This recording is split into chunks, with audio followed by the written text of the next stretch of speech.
Assalamualaikum warahmatullahi wabarakatuh. Perkenalkan, nama saya Malihat Salsabila, biasanya dipanggil Salsa. Yang mengucapkan terima kasih kepada Mr. Nadia selaku dosen mata kuliah Pancasila di kelas saya, yakni PAIA, telah memberikan kami kesempatan untuk menjelaskan salah satu materi kuliah pada semester 1. Izinkan saya untuk menyampaikan materi yang berjudul Pancasila sebagai sistem etika. Saya akan menyampaikan pengertian Pancasila. Secara etimologis, istilah Pancasila berasal dari Sanskerta, dari India atau bahasa Brahmana. Adapun bahasa rakyat biasa adalah bahasa Prakerta. Berasal dari bahasa Sanskerta, Pancasila memiliki dua macam arti secara leksikal, yaitu panca artinya 5, sila artinya batu sendiri atau dasar. Pancasila dapat diartikan sebagai pelaksanaan kesusilaan yang 5. Secara historis, Pancasila adalah rumusan dasar negara Indonesia yang didasarkan pada nilai-nilai masyarakat Indonesia dan digali dari kebudayaan, adat istiadat, dan agama. Pancasila sebagai sistem etika, etika diambil dari bahasa Yunani kuno. Bentuk kata tunggalnya yaitu ethos, yang berarti tempat tinggal, padang rumput, kebiasaan adat, watak, perasaan, sikap, dan cara berpikir. Sedangkan bentuk jamaknya adalah taenta, yang berarti adat istiadat atau kebiasaan. Ini berarti segala sesuatu yang akan kita lakukan berlandaskan kepada etika. Etika merupakan suatu ilmu yang membahas tentang bagaimana dan mengapa kita mengikuti suatu ajaran tertentu. Etika Pancasila adalah etika yang mendasarkan penilaian baik dan buruk pada nilai-nilai Pancasila, yaitu nilai keutuhan, kemanusiaan, persatuan, kerakyatan, dan keadilan. Dalam etika terdapat 3 aliran, yaitu yang pertama aliran deontologi, yang menjelaskan tentang perilaku yang baik atau buruk, dan sesuai atau tidak dengan kewajiban yang harus dilakukan.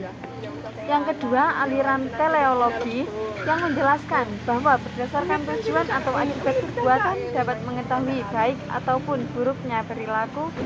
Dan yang ketiga atau yang terakhir, aliran keutamaan, yang menjelaskan dalam diri seseorang terdapat pengembangan kualitas moral.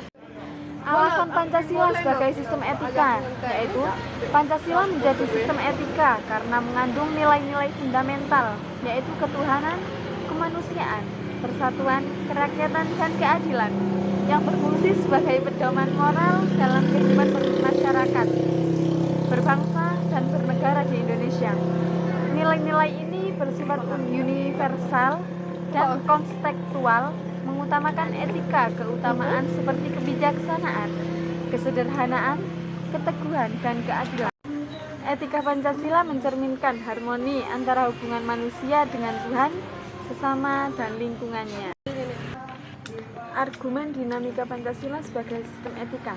Dinamika Pancasila sebagai sistem etika dalam penyelenggaraan pemerintah di Indonesia. Yang pertama, pada masa Orde Lama, penerapan Pancasila bercorak liberal, namun tidak menjamin stabilitas pemerintahan. Pemilu multipartai berjalan demokratis, tetapi pemerintahan Soekarno menerapkan demokrasi terpimpin yang cenderung otoriter sehingga dinilai menyimpang dari nilai etika Pancasila.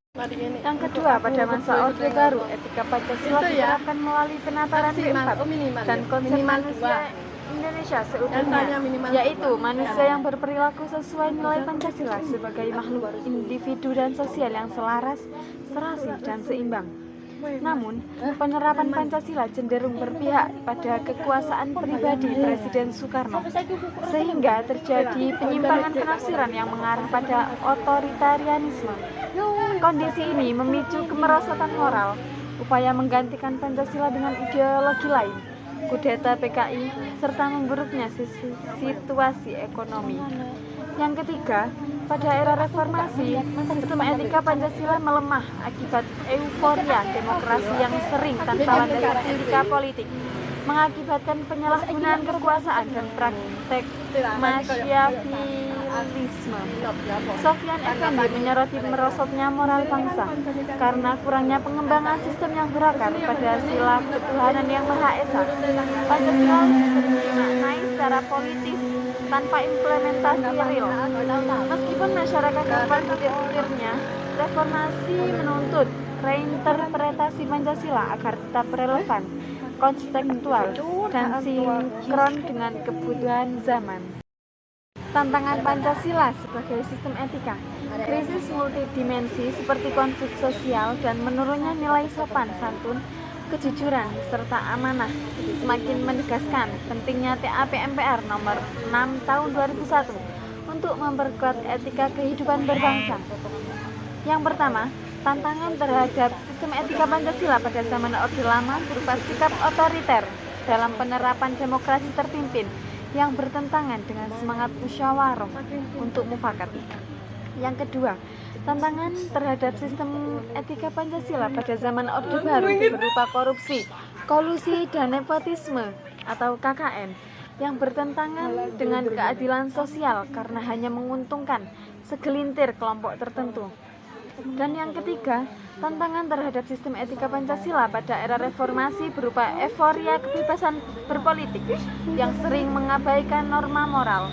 Hal ini terlibat dari munculnya anarkisme yang memaksakan kehendak atas nama kebebasan demokrasi.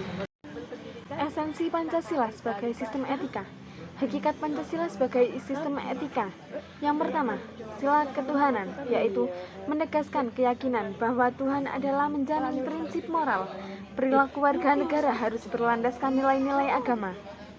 Yang kedua, sila kemanusiaan, yaitu menekankan actus humanus atau tindakan bermoral yang membedakannya dari tindakan biasa atau actus homini.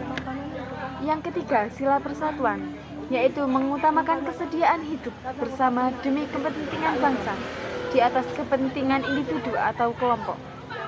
Yang keempat, sila kerakyatan, yaitu berlandaskan musyawarah untuk mufakat yang berarti menghormati diri sendiri dan orang lain secara seimbang.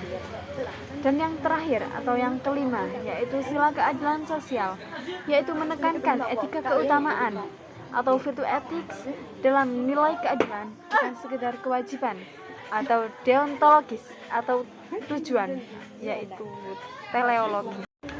Urgensi Pancasila sebagai sistem etika, sebagai sumber nilai dan norma.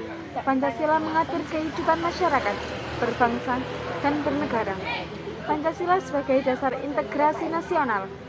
Pancasila mempersatukan bangsa Indonesia yang beragam suku, agama, budaya, dan adat istiadat. Pancasila sebagai landasan moral. Pancasila menginspirasi warga Indonesia untuk berperilaku baik, adil, dan bertanggung jawab. Pancasila sebagai pedoman perilaku bagi masyarakat dalam interaksi dasar manusia. Yang terakhir, kesimpulan. Pancasila dan etika adalah dua hal yang tidak dapat dipisahkan karena keduanya membentuk suatu sistem yang saling melengkapi. Pancasila berfungsi sebagai pedoman utama dalam kehidupan bermasyarakat, berbangsa, dan bernegara. Etika sebagai prinsip moral memberikan dasar bagi perilaku manusia yang sesuai dengan nilai-nilai luhur Pancasila. Implementasi Pancasila sebagai sistem etika dapat tercapai jika pemerintah dan masyarakat bersama-sama mengedepankan prinsip keseimbangan antara hak dan kewajiban. Demikianlah beberapa hal yang bisa saya sampaikan. Sebelumnya, saya mohon maaf yang sebesar-besarnya kepada Mr. Nadia. Apabila dalam penyampaian tadi mungkin ada kesalahan kata atau beberapa pernyataan yang menyinggung. Saya ini hanya manusia biasa yang tidak luput dari kesalahan. Mungkin cukup sekian. Wallahu muwaffiq ila aqwamit thoriq. Wassalamualaikum warahmatullahi wabarakatuh.